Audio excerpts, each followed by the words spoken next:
여러분 안녕하세요.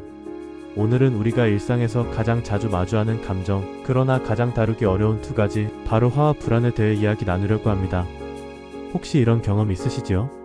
사소한 말 한마디에 가슴이 확 끓어오르고 억울한 일을 겪으면 속이 부글부글 끓어오르는 순간들, 또는 아무 일도 일어나지 않았는데 앞으로 생길지도 모르는 일 때문에 밤새 마음이 불안해 잠을 이루지 못한 적.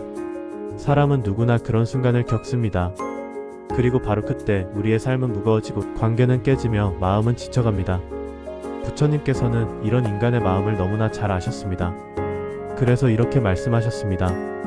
분노는 불타는 수출 손에 쥐는 것과 같다. 그 불에 먼저 타는 것은 결국 자기 자신이다. 이 말씀은 오늘 우리의 이야기를 시작하는 열쇠와 똑같습니다. 오늘 저는 여러분과 함께 분노와 불안이 어떻게 생겨나고 왜 우리를 괴롭히는지 살펴본 뒤 부처님의 지혜와 명언을 통해 그 감정을 어떻게 다스리고 놓아줄 수 있는지 차근차근 나누어 보겠습니다. 일부 분노와 불안의 본질. 먼저 분노와 불안은 어디서 비롯되는지 알아봅시다. 불교에서는 이렇게 가르칩니다. 모든 괴로움은 집착에서 비롯된다. 내가 원하는 것, 내가 기대하는 것, 내가 붙잡으려는 것이 무너지면 우리는 화가 납니다.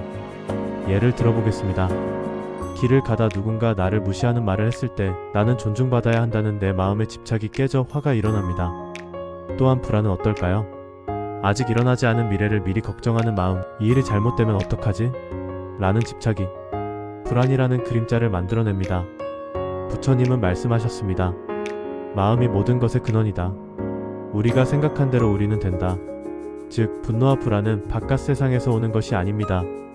사람이 나를 화나게 한 것 같아도, 환경이 나를 불안하게 만든 것 같아도 사실 그 뿌리는 내 마음이 만들어낸 해석과 집착에 있습니다.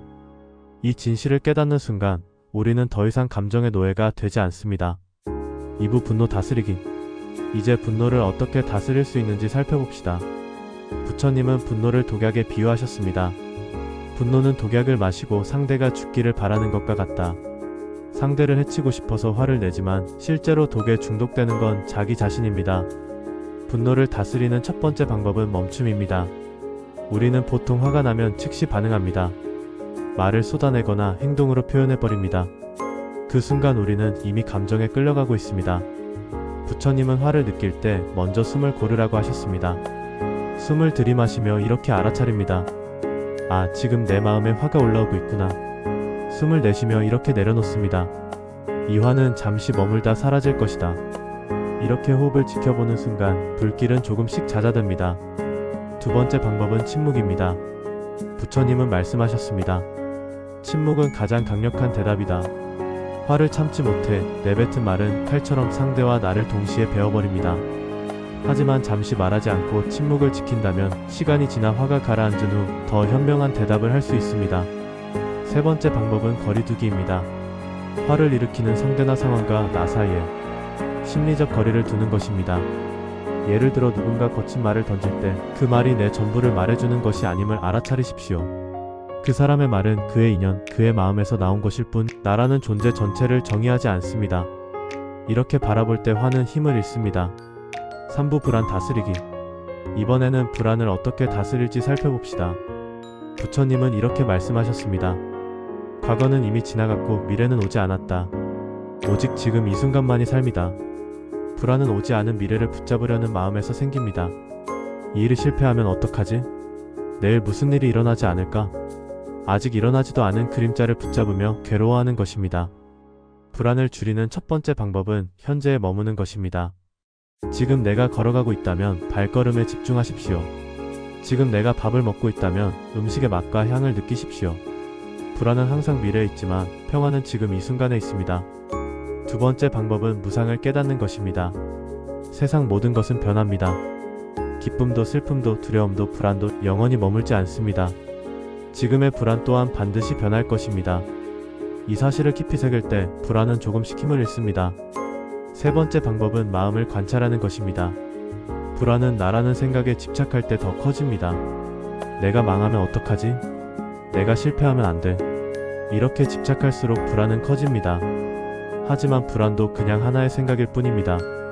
하늘에 뜬 구름처럼 잠시 머물다 흘러가는 것입니다. 이렇게 바라볼 때 불안은 내 인생을 지배하지 못합니다. 4부 명상 실습. 이제 짧은 명상을 함께 해보겠습니다. 편안히 앉아 등을 곧게 펴고 어깨와 손에 힘을 뺍니다. 가능하다면 눈을 가볍게 감으십시오. 숨을 들이마시며 마음속의 평화를 떠올립니다. 숨을 내쉬며 마음속의 불안을 내려놓습니다. 다시 한번 들이마시며 나는 지금 숨을 쉬고 있다. 내쉬며 이 순간 나는 살아있다. 혹시 마음속에 화가 치밀어 오른다면 그 화를 억누르지 말고 그냥 지켜보십시오. 아, 내 마음에 화가 있구나. 그리고 호흡과 함께 흘려보내십시오. 혹시 불안이 일어난다면 아, 내 마음에 불안이 있구나. 그 사실만 알아차리고 억지로 없애려 하지 마십시오. 불안은 구름처럼 왔다가 사라질 것입니다. 이제 잠시 침묵 속에서 호흡에 집중하겠습니다. 5부 삶 속 적용. 이제 우리가 배운 것을 어떻게 일상에서 활용할 수 있을까요? 가정에서 자녀와 다툴 때 바로 소리치기보다 잠시 숨을 한번 고르십시오. 그 한 호흡이 관계를 지키는 지혜가 됩니다. 직장에서 억울한 일을 당했을 때 침묵으로 스스로를 지켜보십시오. 침묵은 때로 어떤 말보다 강력합니다. 미래가 불안할 때 아직 오지 않은 일을 붙잡지 말고 지금 내가 할 수 있는 작은 행동에 집중하십시오. 그 작은 실천이 쌓여 삶은 점점 평화로워집니다. 부처님은 말씀하셨습니다. 작은 물방울이 모여 큰 바다가 된다. 오늘의 작은 실천이 내일의 평화로운 삶을 만듭니다. 오늘 우리는 분노와 불안의 본질을 살펴보고 부처님의 말씀을 통해 그것을 다스리는 지혜를 배웠습니다. 분노는 불타는 숯과 같아서 먼저 나를 태웁니다. 불안은 오지 않은 그림자와 같아서 결국 내 마음을 스스로 괴롭힙니다. 부처님 말씀처럼 멈추고 알아차리고 흘려보내십시오. 마지막으로 부처님의 명언을 다시 한번 전합니다. 분노를 버리면 마음이 편안해지고 불안을 내려놓으면 삶은 자유로워진다. 오늘 하루 여러분의 마음이 고요하고 여러분의 발걸음이 평화롭기를 기원합니다. 감사합니다.